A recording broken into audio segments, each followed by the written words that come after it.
Good evening. Welcome to Epiphany Lutheran Church in Richmond, Virginia. I'm Kevin Barger, the Director of Music Ministry. This is our Music Minute. We're taking a look at the hymns we'll be using in worship tomorrow, October 19th. We are going to start with our sending hymn, Lord of All Hopefulness. And this is based on a tune, an Irish folk tune called Slain. And it was named for the hill where Patrick is reported to have defied the king by lighting the fire at the Easter Vigil. The hymn text is organized as a collect, and there's a short form of a prayer with an address, and it's a phrase that describes the attribute of God under consideration, and then there's a petition related to that attribute. The themes throughout here include God as Lord of hopefulness, eagerness, kindliness, and calm, and relate to our daily walking and sleeping journey. Lord of all hopefulness.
Jazzy version. All right, our communion hymn tomorrow will be one that we do repeatedly. This is Lord, Listen to Your Children Praying. It was written in New Jersey in 1970. It was part of a youth group gathering, and the youth group was talking about a young man in the hospital who really needed prayers. And the idea came to the author-composer as he started humming it, then he started singing it, and then the kids just started singing it with him. And out of that was born this hymn. There are also verses to the song, though not in our hymnal. This is Lord, Listen to Your Children Pray.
next one is our hymn of the day, By Gracious Powers.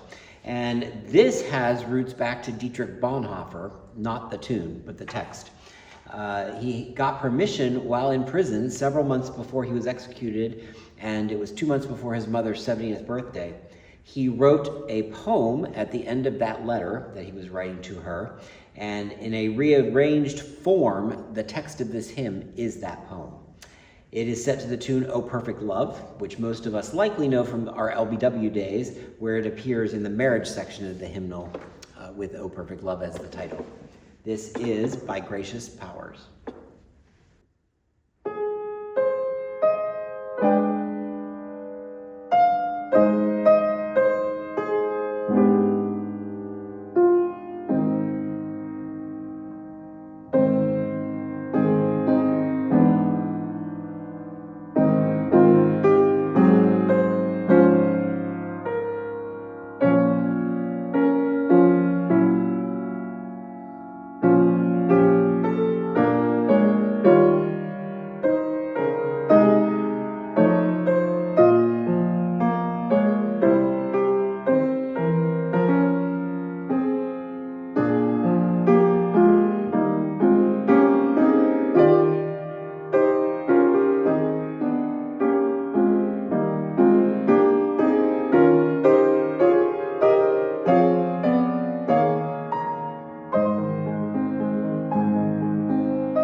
And to close us out tomorrow will actually be our gathering hymn, Praise to the Lord the Almighty.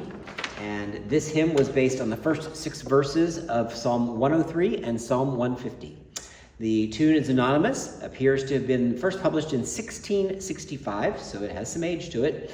A new version followed in 1680, for which this tune is named. And there are several versions of the tune that are known. And there is some thought that it might have been a secular tune, something known to the day. This is Praise to the Lord, the Almighty.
ready to sing that with great gusto to start our worship tomorrow. Thanks again for joining me this evening. I'm glad that you did. And if you're joining us in person for worship tomorrow, those services are at 8:30 and 11. The 11 o'clock service will be live streamed on our YouTube channel. Thanks again for joining me tonight. Have a great evening.